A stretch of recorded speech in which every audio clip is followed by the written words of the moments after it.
How am I? I don't know if I'm recording it. Hold on a second. Does it show recording on your guys' side? No.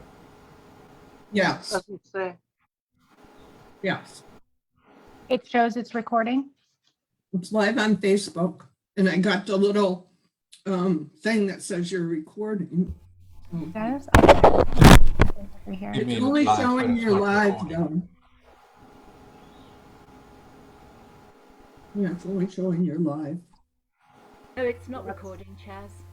I didn't think so. I got to figure out how to do this. So, oh, there it is. The big button that says record. It's, it's so simple. You just push the big button that says record. Who knew? Oh my goodness. So we'll just get some people popping in here. Make sure I turn this down. You guys can see all the beautiful, I had some beautiful light codes coming in, which was absolutely fantastic this morning. Let me get this on your page.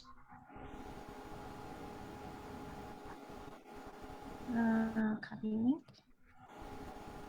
It's giving me a little bit of a challenge for a minute.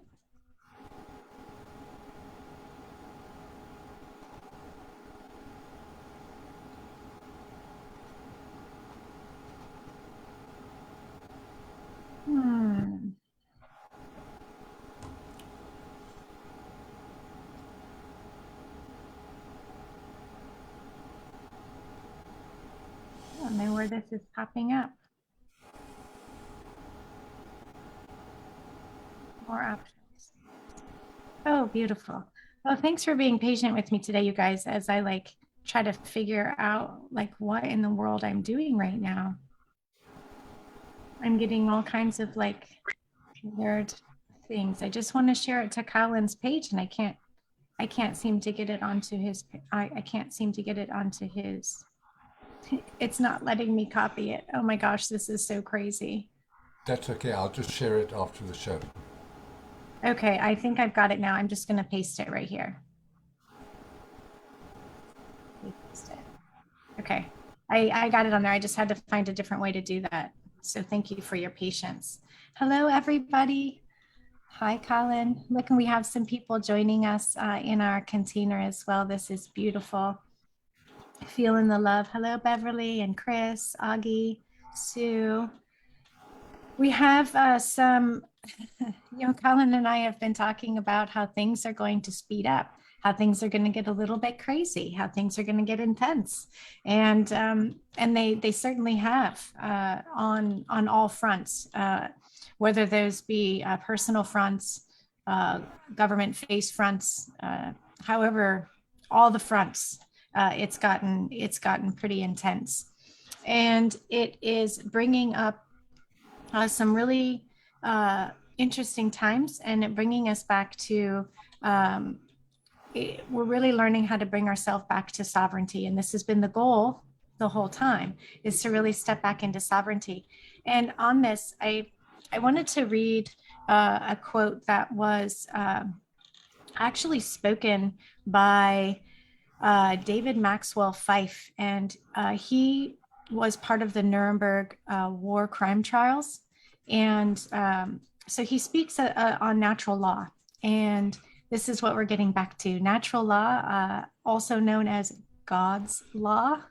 And I just want to read this. It's really beautiful. And we're going to go into our topic today on juries, grand juries.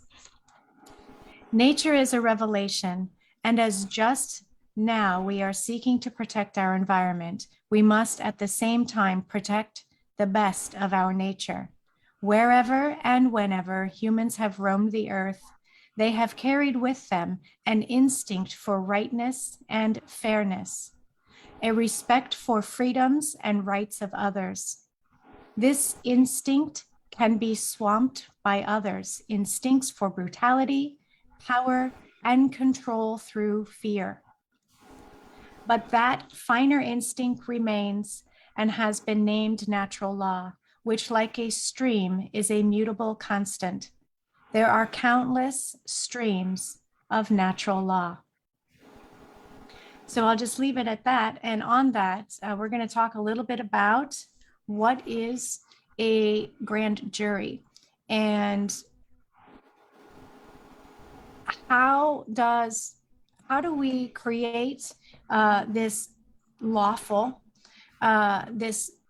lawful practice or this lawful act of sovereignty in an unlawful state. And I think that this is some of the things these are some of the things that we're going to be discussing today, considering there was an opening statements were given on this topic exactly. So I'm going to turn it over to Colin, and I suspect this is going to bring up a lot of questions, and we're happy to answer those questions. And over to you, Colin. So good to see you. I hope you have your coffee with you. Yep, I've got it right here. Thanks, Jazz, and welcome everyone. It's great to see you. Today, I thought it'd be important that we understand what's going on this grand jury by Dr.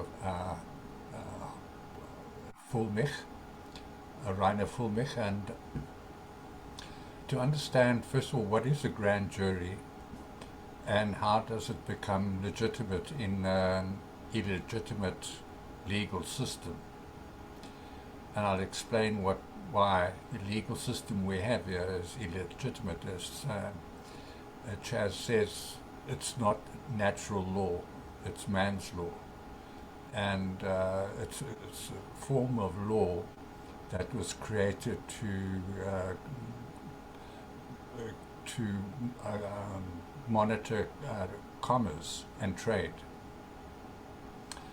But in a strange twist, the Roman Catholic Church intervened and made maritime law part of the human experience, because maritime law originally was just designed for ships, and it was designed to govern the movement of goods from one port to another.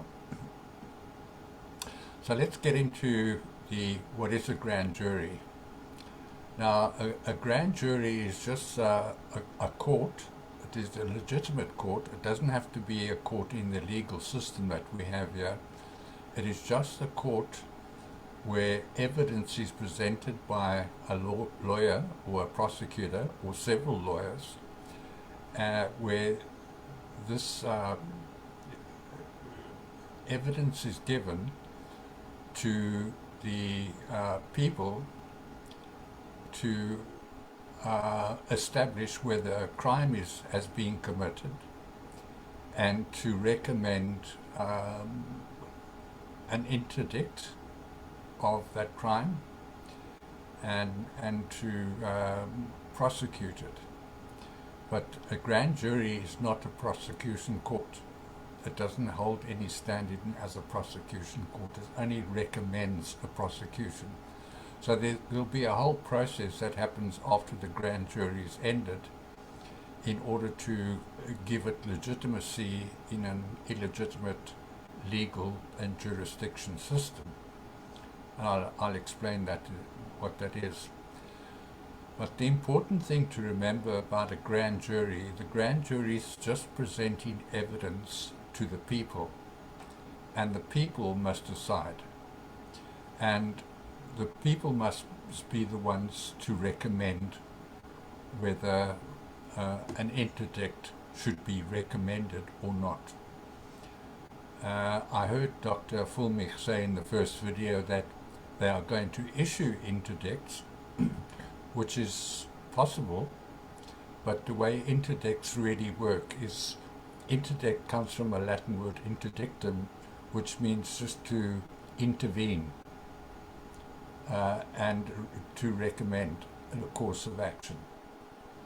So that's all an indictment really is. It's just an agreement to intervene, or a cause to intervene.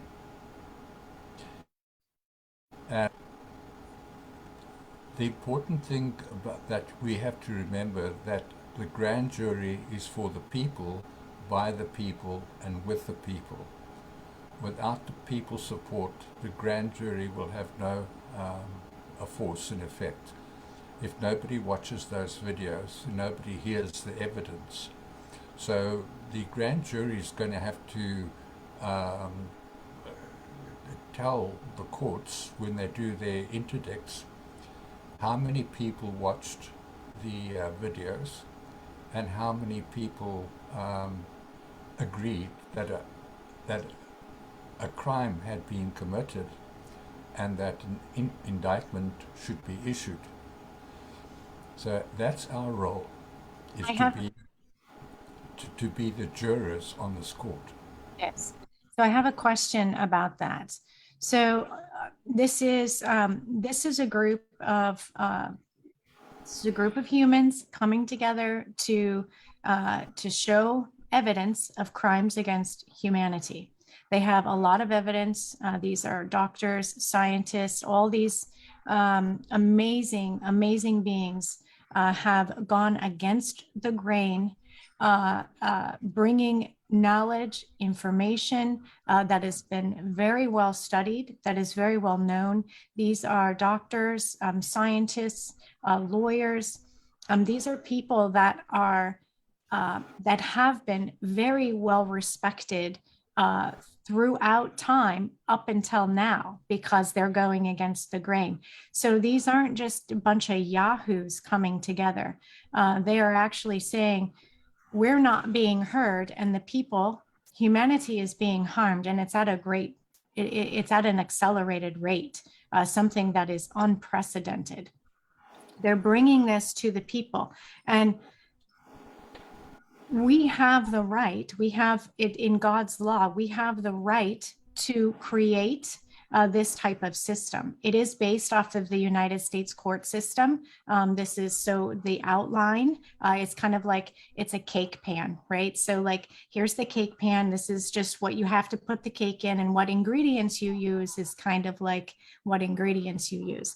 Now I have a question here, because when we talk about juries, and we get into these kind of like offshoot ideas. They call them theories. You know, they call these theories and ideas and offshoot ideas. This is really what we are founded on. And this is it's been a misnomer. Like Colin said, the Catholic Church stepped in, created maritime law for goods and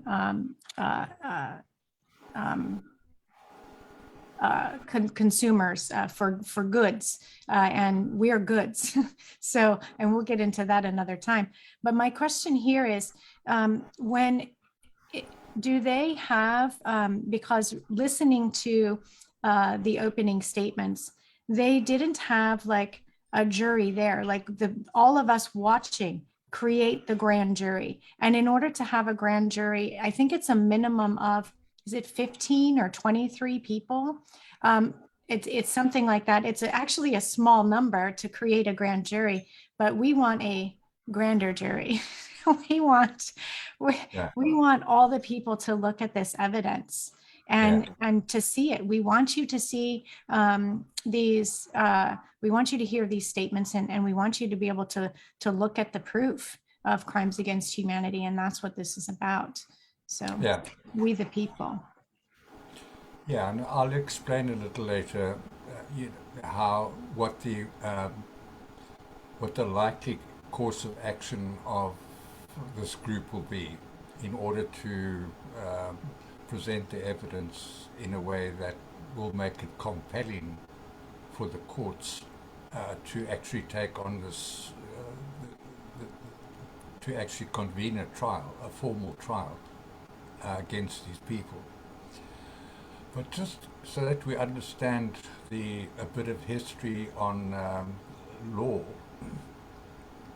that originally the first law that was issued that we are aware of in the Western world was the Ten Commandments given to Moses at Mount Sinai. And based on that law, that law became the law of Israel. But when Christianity was formed, law, that set of laws began to be spread to other countries. And it was taken on primarily in Rome. And that's where the big breakthrough in terms of God's law was made, where God's law was incorporated in Roman law. Now, Roman law existed long before before the time of Christ. Roman law began in about 400 BC, and it was developed over a period of 400-500 years, which then became Roman law. But Roman law was not based on God's law. Roman law was based on what might be called monarchy law, the law of the king. In other words, the law of the Caesar. He was the grand issuer of laws, and the Roman courts, they had a senate, and the senate were the ones responsible for writing the laws. That's where the idea of the senate comes from. They're the jurisdictors of the Roman Empire. So when Christianity came along and they had to incorporate, this is in about 500 AD, they began to incorporate Christian law into Roman law. But the church then became the keepers of Roman law, because the Roman Senate no longer existed, because the Roman Empire had been overthrown. So the Roman Catholic Church became the purveyors of law in the Western world. And of course, their law became known as ecumenical law. And ecumenical law was the law of the church. And the Pope took on the position as the monarch, as he was God's representative on the planet, and what he said had to be obeyed. And if one studies church history, you'll find that in early church history it was a den of vipers, where popes were assassinated. There were all sorts of political shenanigans going on in the church, where bishops were competing against each other, cardinals were competing each other, because everybody wanted to be the pope, because everybody had these great political ambitions. So ecumenical law actually was more political law than God's law. And when in the 15th century, the merchants of Venice approached the Pope because they wanted his blessing on a set of laws they had come up with in order to monitor trade and shipping, and how shipping would be conducted. So they had to come up with rules about shipping. And in those days, the question arose, who does the sea belong to? And of course the church seized upon that idea and changed its name to the Holy Roman See, S-E-E. So they claimed ownership of the seas. And before that, there had been wars fought between the Spanish and the Italians about who owned what territory. So they set up a law where certain shipping lanes belonged to the territory of Spain, and other shipping lanes belonged to Italy, or to Rome, as it was then. And so these two trading powerhouses, determined the shipping law. But the shipping law that was instituted by the Catholic Church, when the merchants of Venice approached the Pope and told him about, and spoke to him about ownership, the Pope seized on that idea of ownership and issued a series of papal bulls, B-O-U-L-L-E. And these papal bulls, in these papal bulls, the Pope declared ownership and rights over all the land of the world and all the souls of the world. And they then incorporated maritime law in order to give effect to that bull. So the way they implemented that law was to establish a birth register.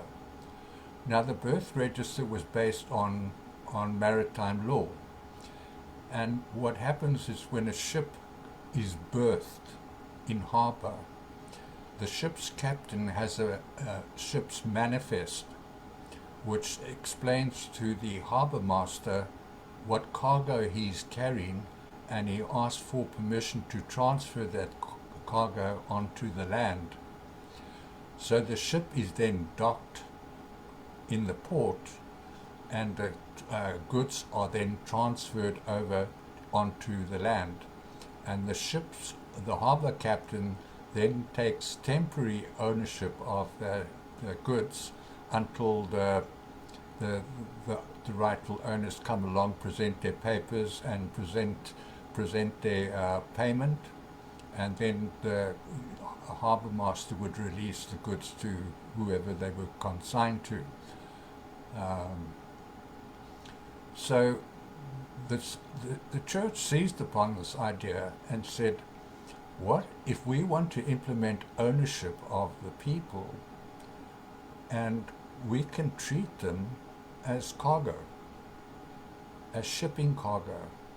So when they are birthed, B-I-R-T-H-E-D, by a doctor in the dock, and that child is then entered into the birth register, they are then part of the ship's manifest and become the ownership of the harbour master. And the harbour master in this instance would be the church. And so all the children who were birthed and registered in the ship's birth registry, in the birth registry, they became the property of the church. And they... Okay, I want to stop you right there just for 1 second, because that's mind blowing. All the way back to, going all the way back to what, 400 BC, the church has owned. That was the 15th century. 15th century. Okay, this is when, we were talking prior to paper bulls. So in the 15th century, from the 15th century moving forward, the church has owned, according to their system, and we know this is a satanic system, we know the church is built on Satanism. They have owned our souls according to them. That to me, that's enough to piss me off right there. So every time, and people talk about, in the future, we're going to have, numbers, tattooed in our arm, or somehow there'll be some type of chip or some kind of something. Like, my mom has been saying this kind of stuff, like literally kind of scaring me my whole life of, you're going to have a number on you. And it took me a little while to realize we were all birthed by a doctor and given a number. We already have numbers. Yeah. So. Yeah, it's a diabolical system, actually. And the thing is, at around that time, the Dutch began to develop their shipping and trading industry. So they had their own set of laws. And the Dutch laws were based on natural law, God's law. And the church's law was based on ecumenical law, the law of the king, the Pope. So what they did is they combined the Roman law and the Dutch law, and it became Roman Dutch law. So parts of the Roman law were incorporated into Dutch law, and part of Dutch law were incorporated into Roman law. And Roman Dutch law is generally the law used by all the colonies and former colonies around the world. So whether these were colonies of England, Germany, Belgium, France, Germany, Italy, all the colonial countries, then used that law in those countries where they took ownership of the land by papal right, by this papal bull. And they, because if you have a presumption of ownership, it's very hard for people who don't understand law to argue against that. You know, because African people, for instance, didn't understand how people could come into their space, into their territory, and presume ownership over their land. But they didn't resist it because they had a different concept of ownership. Because to them, it seemed impossible and unpalatable that anyone could claim ownership over the land, because the land owns the people. That was their view. So someone coming with a ludicrous idea that they could have ownership over the land was was ludicrous. So they were able to colonize all these countries simply by the presumption of ownership of the land and the presumption of ownership over the people. And so when the slave trade started happening, that was based on Roman law, the papal law. They could trade people as commodities. And so this Roman law started the slave trade. Yeah, and now we still are slaves to a system that has been enslaving mankind for eons, for centuries. And it doesn't matter what color or race you are, all people have been enslaved. It's not just one kind or another. It's humanity, and that's what we are. We are of one species. And so it is the species of humanity. It is God's people that have been enslaved. I don't care what color you are. No one color has been enslaved more than the other color. It is God's people. It is all of humanity, and we are all enslaved. Yeah, and there's a very subtle thing that happens in this law, in that law forms contracts, and contract law is the law of agreement, and there are different ways you can agree or disagree. And if you don't expressively disagree with something, you are presumed to have agreed. So there's a presumption of agreement if you don't disagree. And so these colonizers going around the world, the people didn't disagree, so they would enter into contracts with these people, steal their goods on the presumption of agreement, because the people didn't expressly disagree. And that's how this whole colonization of the colonies took place. But it's also the way the earth has been colonized by these despotic rulers of this planet and controllers here, because there has been no disagreement. So that the important thing about this grand jury is, once the evidence is given, we have to give our consent to an indictment, and we have to give our express consent to prosecution. And Dr. Fulmich and his people giving evidence can't do that. Right. They can just present it. They're presenting evidence. It's now up to us to say, I've been watching this. I agree that crimes against humanity exist, that this has been happening. And now, so what, aside from watching, like people can watch all they want, but it's really scary to take a step forward and take a step away from that which we knew. Yeah. And so what is, you know, we can pray all we want, we can meditate, we can stay out of the stores, we can not comply however it is we choose, but how do we actually create the change now that these trials are now that this is being presented to us? How can we then bring it into the appropriate court systems as we the people? Do we need to write, do we need to, like, what do we need to do? What's the next step, Colin? Well, if you look at the Freedom Convoy in Canada, that in a sense is a people's revolt. And over the years, there have been many people's revolts around the world. And a very interesting one was the one that took place in 1381, where I think it was King Edward. The people were forced to pay extra taxes because the King of Britain owed his cousin in France money for a war that he had fought and had lost.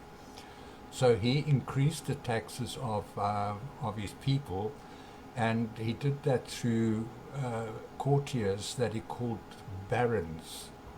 And the barons would go to the serfs and ruthlessly collect taxes from them. So it almost stripped them of all their produce.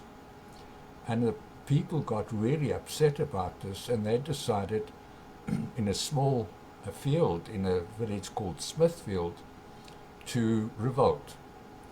And they had a meeting, and so they decided what they were going to do was to march on London.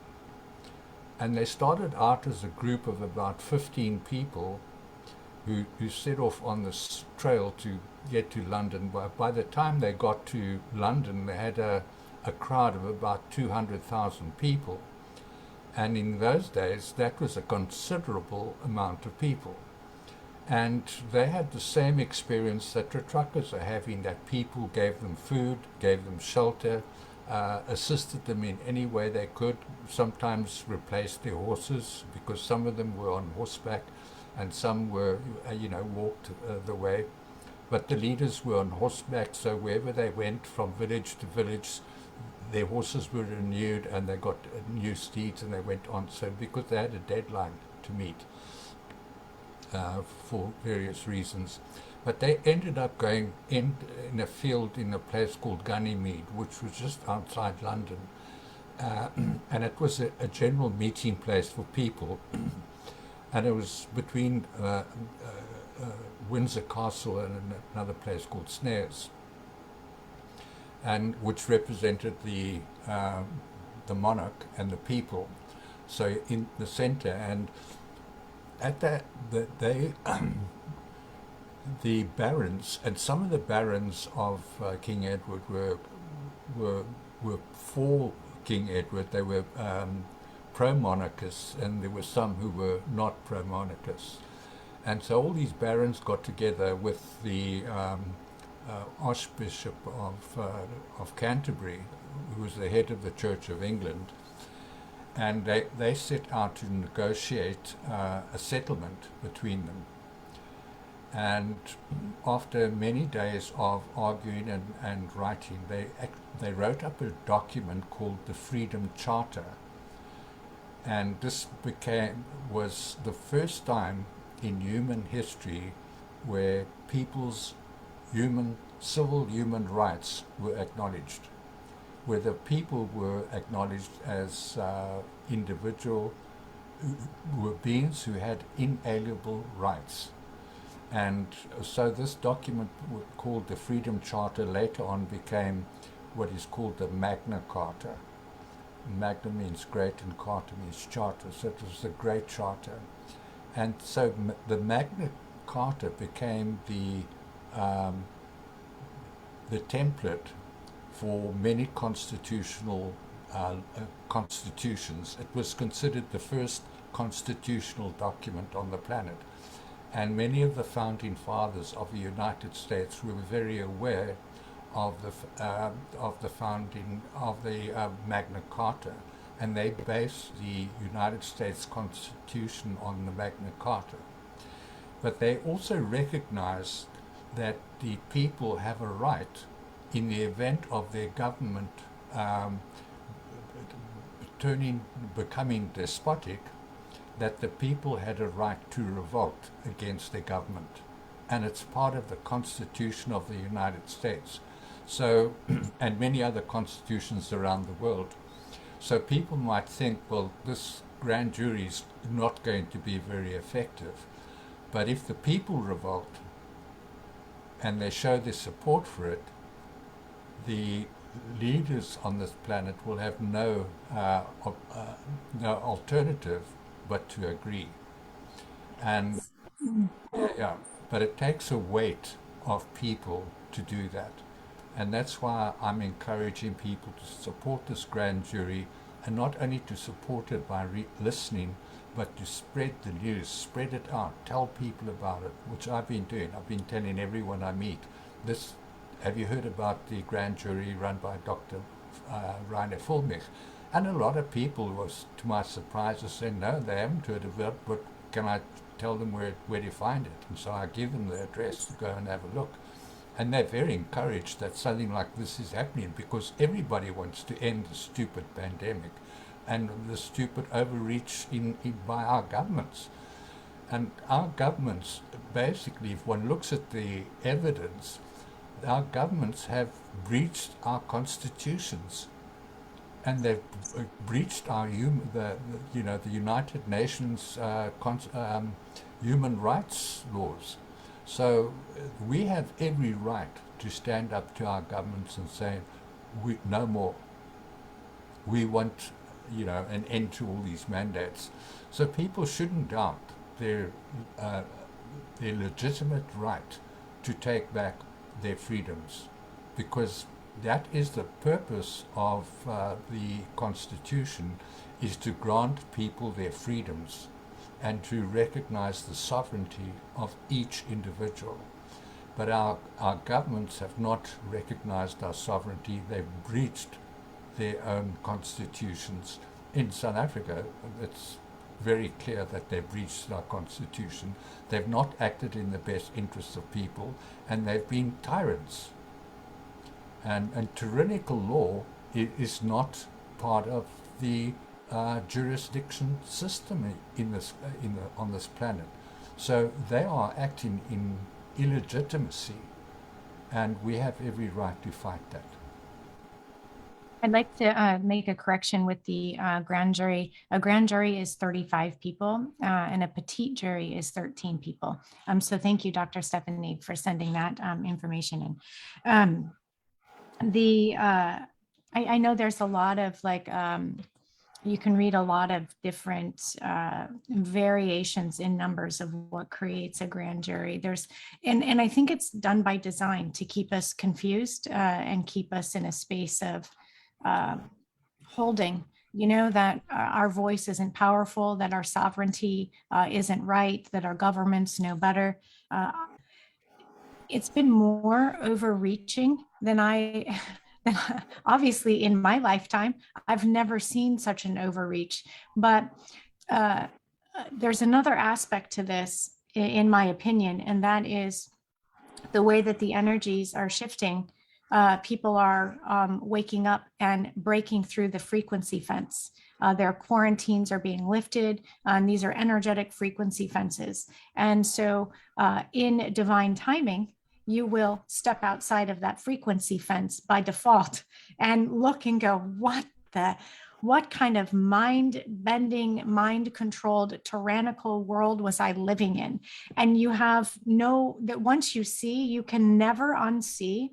You only continue to learn more, and you never turn back. Hence the convoy with my beautiful neighbors here, Canada. They're just, I thought, gosh, I hope we get some convoys. I don't care how long we don't have food for to prove our point. I'm like, this needs to stop. This is disgusting, and it's hurting people. that's the important part. It's a depopulation scam. It's always been a depopulation scam. It's been a war over the timelines, and we're taking our timelines back. We're taking our histories back, and we're taking it back. So I'm a big movie buff, and I love Goonies. Goonies is actually my very favorite movie, and Corey Feldman as Mouth, his character is Mouth, and he says they end up in a wishing well, and he picks up the quarter, and he says, this wish right here, this was my dream, my wish, and it didn't come true. So I'm taking it back. I'm taking them all back. And he goes into the water to like theoretically grab his wishes and dreams back. But like that's how I feel. That's what we're doing. We're bringing our wishes and dreams back. We're bringing hope back to humanity and bringing God back into like real God, like bringing God back. And I had such a hard time saying that word and communing with that level of energy, and really challenged with that because of the system that I grew up in, being tied up in contracts to the Catholic Church. And when you get out of that and you start to unwind it and start to see what all of this is about, it's really very disturbing. And to watch that, like our Templars, a lot of them stayed, all the good ones were destroyed. They were killed, let's be honest, they were murdered. And so the Templars that stayed with the church were for exactly what we're fighting against today. And so it's like we don't even know who the good guys are anymore. It's I think on an energetic level and a spiritual level, the fact that we are doing this, and I say we, not advisedly, I'm saying we are doing this. What we're doing is we're releasing light into darkness. And when light goes into darkness, it dispels darkness. Darkness cannot dispel light. Light needs to be there in order to dispel darkness. And one of my big frustrations over the years, and I'm talking many, many years, over 15 years, has been you've had little dots of people with information, bringing information to people, and nothing happens. Nothing results from it. No prosecutions, it has very little force and effect. But what we're doing now is we're centralizing all that information and presenting it in a cogent and a coherent way, and well thought through evidence, and bringing all the evidence, because they're not just dealing with the COVID thing, they're dealing with the historical aspect of how these despotic leaders have cornered this earth into their little corral and have treated us like cattle. So it's going to be very, very deep information. Day 2 is 5 hours of evidence, and I haven't watched the whole thing yet, but I'm going to watch it tomorrow, and I'll give the link to everyone else so they can watch it as well. But I mean, it's such in-depth information that sometimes I want to get up and jump and up and down and say, oh yes, oh yes, oh yes, it's all coming out. I'll post the jury links on my website as well, so people can go and find those links openly. I haven't watched day 2. I watched day 1. So just, my gosh, I love that it's all coming together, and it is this huge upheaval of everything coming together. And this has been in the making for, I don't know, what is it, Colin, over 30 years. They've been, the quote unquote good guys have been at this and planning this for a long time. It's been a lot of years. It's not something that just happened this last 2 years during lockdowns. So this Yeah. has all been really coming together, and people dying in the process, and being offed, and not being able to get their messages out, so it gets handed to the next person. Like the ones doing this work, uh, I just owe a great gratitude to, because in some cases it cost them their life. So Yeah, and it is wonderful what's happening, but we have to be careful that we don't become complacent and we drop our guard, because these people are very good at sabotaging. That's how they've ruled over humans, because whenever humans act, they sabotage. So we've got to be careful that they don't sabotage us. And I think, from what I've heard, Dr. Fulmich is, in fact, very aware of that, and they're taking precautions to not have this information sabotaged. Um, but it's going to be very in-depth information. As I said, this day 2 is 5 hours of information that deals only with the history, the historical aspects of despotic rule on this planet. So it's not just wow. about COVID. It's about the whole history of how it's happened, so I'm looking forward to the rest of the trial, and the grand jury trial, and I hope people start to get a sense of excitement about it, because in 10 years' time, or 20 years' time, or 30 years' time, we're going to look back on this time and say, why didn't we do this before? Why Well, I did we? think the level, I think the level of mind control, people, it's really hard to grasp and admit. First, admit that we are mind controlled, and then second, grasp what that actually means. That these are actual programs that are put through everything that we watch, everything that we listen to, things that we eat and drink, buy, it's all around us. And so to be able to admit that we allowed that is really challenging. And then the fact that, why would somebody do that? Why would our governments do that? Why would the churches do that? Like, it's just really hard to come to grips with and go, that's crazy. That's why all these years people like us are called conspiracy theorists. And they think that's absolutely crazy. Why would that be the case? It's like, I don't know, but it is. I can see it. This is the truth. And so finally it's like, here it comes. Enough people again have broken out of the fence, and their mind control tactics aren't working. So when you talk about sabotage, it's like, what they're playing off of right now is humanity's fear. Yeah, Fear of having no money, fear of having no food.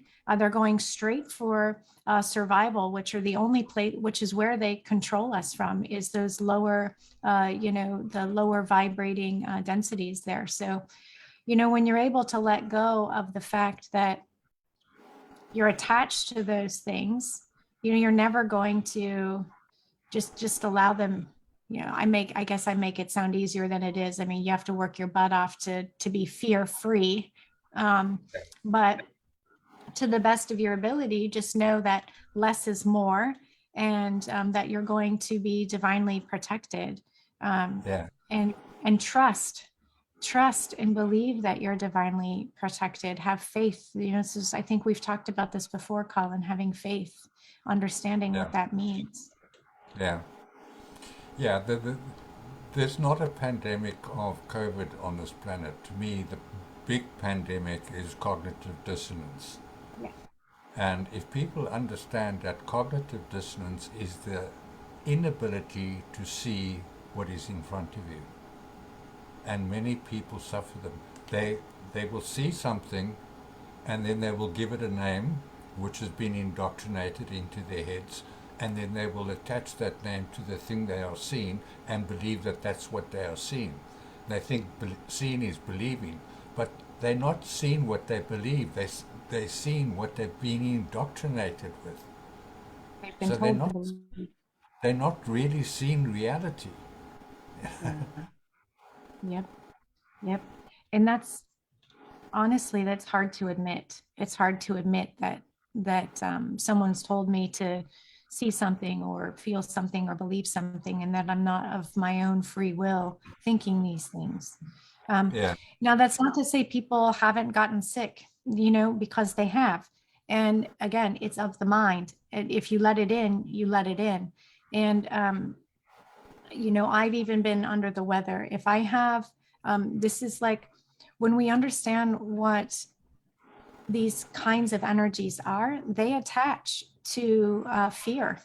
They attach to low density vibration, and that's in the mind. And they Mm. attach to these consciousnesses and these programs that have already been put into the planet, which then are put into our bodies. And we feed them. We feed them with our fears. We feed them with our tiredness. We feed them with junk food. And so they know this, it knows where to go and how to hang on. I've been telling people for a long time now, please don't do drugs and alcohol, especially if you don't know how to balance your body energetically, because these are the first two things that they're going to be able to go to be able to like latch on. It creates holes in the body.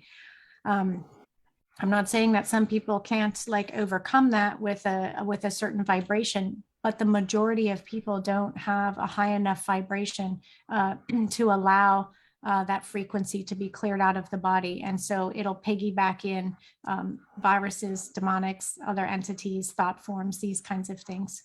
So like really take care of yourself and learn how to control your own system. Yeah. And the difficulty for many people is they can't accept that there can be people out there who're so pathological and antisocial that they would do something like this. It's like the prisoners in the German war camps, the Nazi war camps, where they were told they're going for a shower and then they never returned. And then the next day, the next bunch were told they didn't think, hey, the other people were gassed and they were killed. They thought, well, maybe they've moved on to another camp, because to them it was unconscionable that their friends and family had gone to these showers and been killed. So Yes. they just streamed into the showers, believing that once they'd showered, they'd be taken somewhere else where they would be safe and fed, and. So people have a very difficult time understanding the depth of the evil of these people and the depth of their depravity. So, and I can understand that, because it took me a long time to begin to accept that there are people in this world who want us all dead. Yeah. It's it's not easy to admit. It reminds me of when I was little. These kids in our housing development had said to me, open Chastity, we have a surprise for you. Open your mouth and close your eye. Open your mouth and close your eyes. And I did, because I was excited. They said it was a really special treat, and they poured powdered laundry detergent in my mouth. And of course, I was crying and upset, and that's poisonous, right? And so it was really terrible. And I got it all out of my mouth, and they laughed, and then they said, "Oh, I'm so sorry. We really do have a surprise for you, like for real. We really do. So just open your mouth and close your eyes, and we will give you your surprise treat." And I did it. And again, I got another mouthful of laundry detergent. And but in my mind, I thought, why would somebody do that? And why would they do it again if they know like how much it hurt me? Well, there are just people that do that, whether that be children or, things that are attached to children or their parents, or, whatever the situation is. But it's like, it just is what it is. There are beings out there that don't have your best interest at heart and are just by Yeah. nature mean. Yeah, I believe people are inherently good, but I also know that the demons, demonic beings, are inherently evil, and you Yes. have you have to know the difference. Yes. Yes. Yep. And when we're not in charge of our own belief structures, that means we're not in charge of our light body, which means we're not in charge of our consciousness. Whoever controls the mind controls the soul, and it allows for demons and entities to walk in and out of that body and take over the body, whether it be a temporary possession. Possession is a normal thing. That's not just like happens to sometimes to people. Like, it's a normal thing. Most of humanity is possessed on some level. To understand that first and foremost is important. And so, we want to take back our consciousness. We want to take back our thoughts, our consciousness, our being, in order to then allow the soul to sit in the physical body and be able to control allow our soul to control and then connect into the spirit. So Yeah. let's see. Dan is saying Yeah. people who choose denial not only kill themselves, they kill their children due to the apathetic denial. We are the shining light that needs to keep shining. So shine on. Thank you, Dan. And I know Mary is saying darkness always surrenders to the light, and that these words have always comforted her in her darkest moments. Gwenda brings up the fact that when you go into a marriage, you're now you go into an agreement, and your union becomes part of the state or part of the government, and that then your children belong to the state. And that is interesting too, because there's a spot on the birth certificate that you have to put the child's the father down, and the father then if you put the father's name down, then they automatically get the father's name. And if you're not married, they put on the birth certificate no father, like they won't identify any father. So I don't know what that means in terms of that, if they could be really crazy. And but I find all of that stuff really very interesting. I think originally way back in the day, it was the mothers whose names went with the children, because it was the mother who birthed the child. And so it was their name given. I don't remember when that started changing. Yeah. We're going to have to get back to, sovereign law and what that means, a natural law. And it's very simple in essence, is do no harm, cause no loss, and do not impede the freedoms of others. But what is the recourse if someone causes you harm?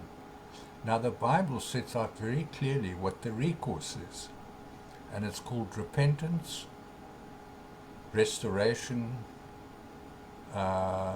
reconciliation, and restitution. It's all there. And so you have laws regarding repentance. Is this person truly sorry for what they did? Well, let's put them through the process and see if they will do the restoration and restoration, reconciliation, and restitution. If they won't pay restitution, you do not accept their repentance. Okay? So it's God's law, natural law, are very clearly set out in the Bible. And if we started to, create a legal system based on those very simple principles that are enshrined in the Bible, we could overcome many of these problems that we're having on the 3D level, with laws. In fact, when I was with my higher selves in other dimensional space-time continuum, I asked them about their laws. And they said, we follow universal laws. And I asked, what are universal laws? And they told me. And they're nothing like earth laws. Of course, it includes do no harm, cause no loss, and do not impede the freedoms of others. But it also they also recognize the sovereign rights of other beings. And you know, we don't include that in our natural law, but we ought to include it because sovereignty of the individual is, tantamount in universal law. And recognizing the sovereignty of the individual makes you realize if you are a sovereign being, you have to let other people be sovereign as well. You cannot take on sovereignty unless you allow other people to be sovereign. And once you do that, you have an interaction where other people's behaviors and so on are of no concern to you until they cause you loss or harm or impede your freedoms. And that's when you have to have some sort of recourse to some sort of legal system. But we have to enshrine sovereignty, individual sovereignty, in our laws. And we're going to struggle in the months ahead to understand the sovereignty of nations, let alone the sovereignty of the individual.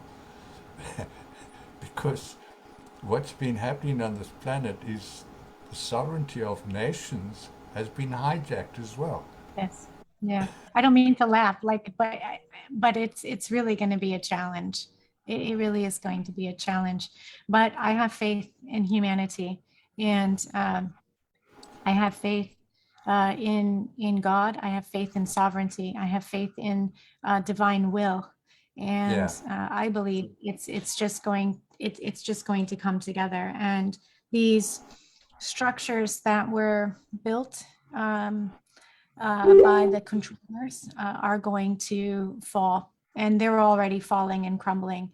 Some of them already completely crumbled. So here it comes. Here it comes, a tumbling. Thank you, Colin, for today. I suspect that, moving forward, as we've said, this year is really going to be about support and understanding what's going on around us. This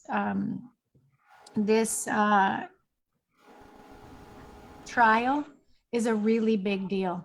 This is a really big deal. It's really important to look at the evidence and look at what's happening to humanity, and again, take back our sovereignty. And so we're going to continue to follow this and continue to understand how this awareness brings us into a different vibration spiritually as well. Can't have one without the other. So thank you, everybody, for being here.